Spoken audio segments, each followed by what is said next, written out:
My first life practices is to get best practices first. Somebody figured out what you think is brand new and you've been banging your head against for the last 2 years, and they already figured it out. Details don't derail me. In life, you fire, you go, you launch, and then you become more ready over time. High performers recalibrate, they reset, turn back, they lock back in, and they move.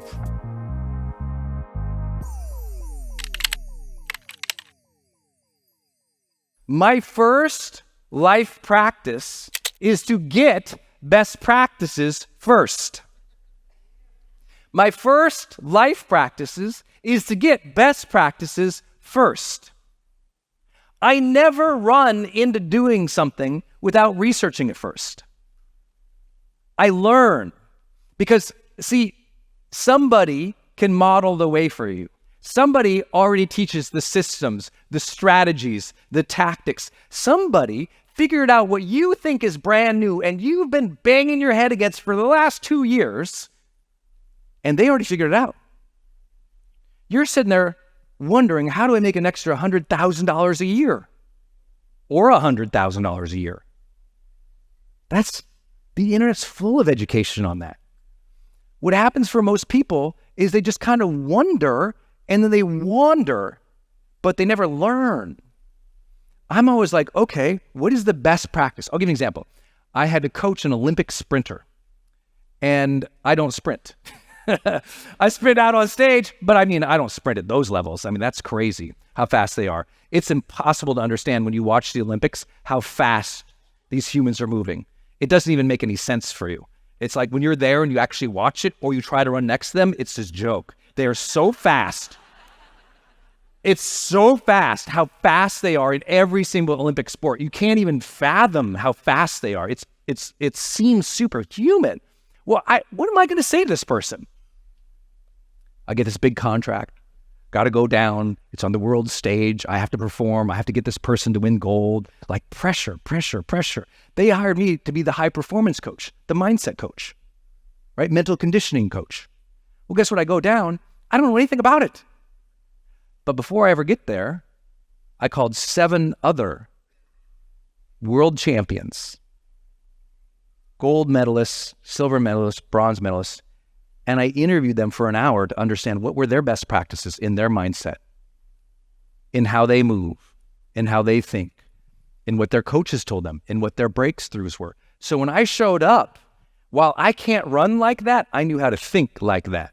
See, you model what's working, but not, I hate when people say model. I'm like, it's not modeling a person. It's not even modeling a strategy. It's modeling the best practices. Y'all follow? It's why people follow me in the, what we call the knowledge industry. It's like, oh, he's doing it at this level for this many years. When you're up there, you learn distinctions that are a little higher, a little more advanced. If you're trying to get healthy, don't just grab any YouTuber's idea about diets. Find somebody who teaches best practice as a dietitian, who's world-class, who works with the best in the world. Second life practice. Details don't derail. Details don't derail me.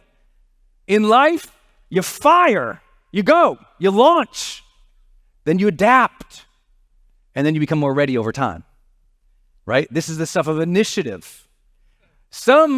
If your principle or your practice of life, I should say, if your practice of life is ready, aim, fire, some people, they will ready themselves for 5 years.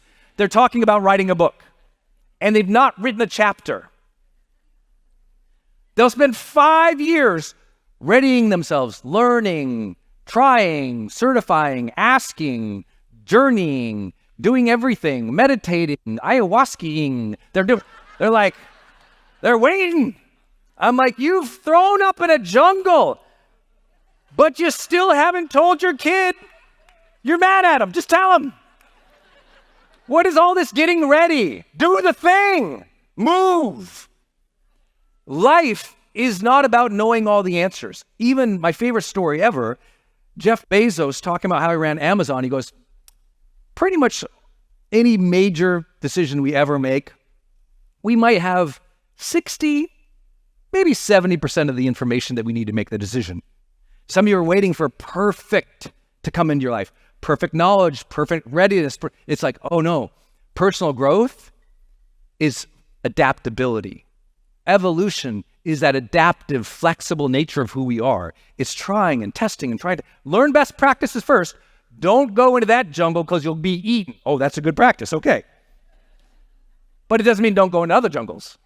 So we have to learn, like, what's best practice, but we have to move. For many of you, your biggest breakthrough won't come from any more mindset work.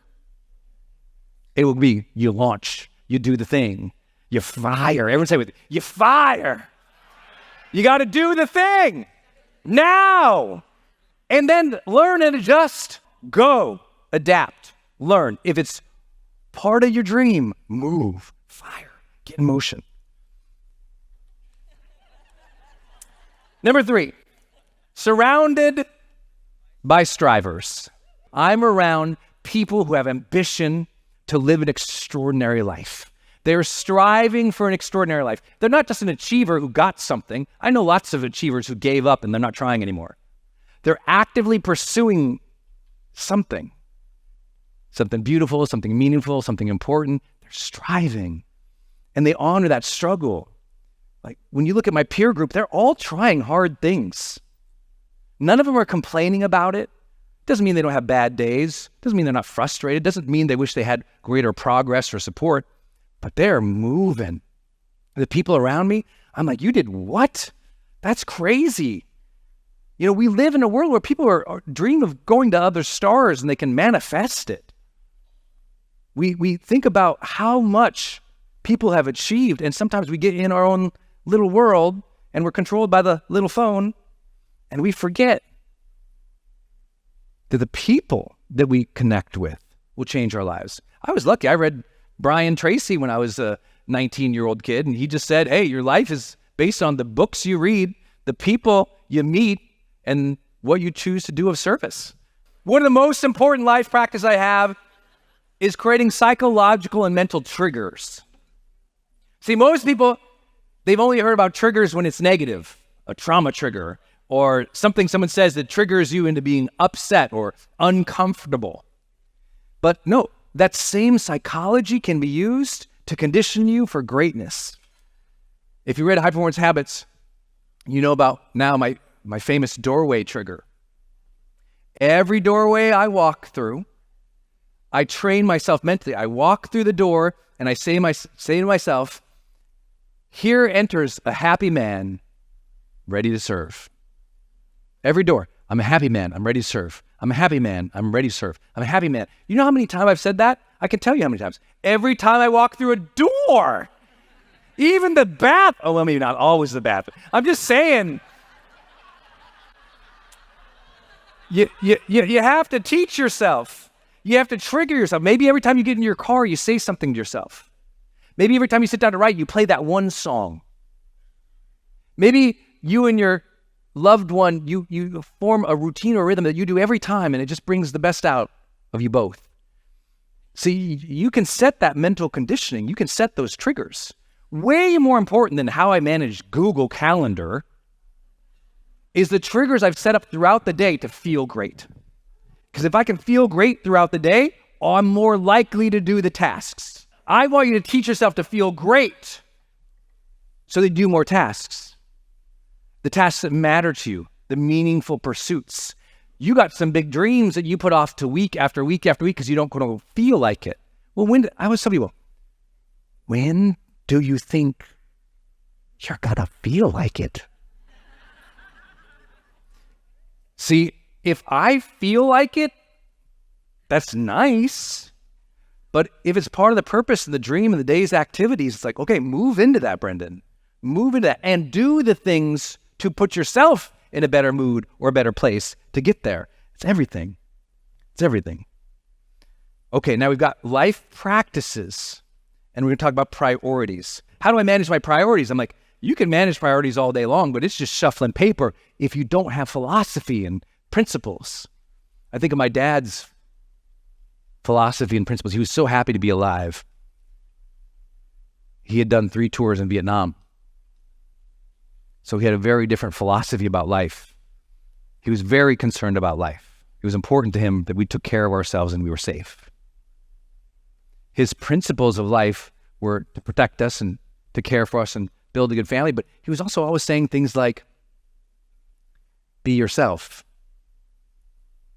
be honest, do your best, take care of your family, treat people with respect, be a good citizen, follow your dreams.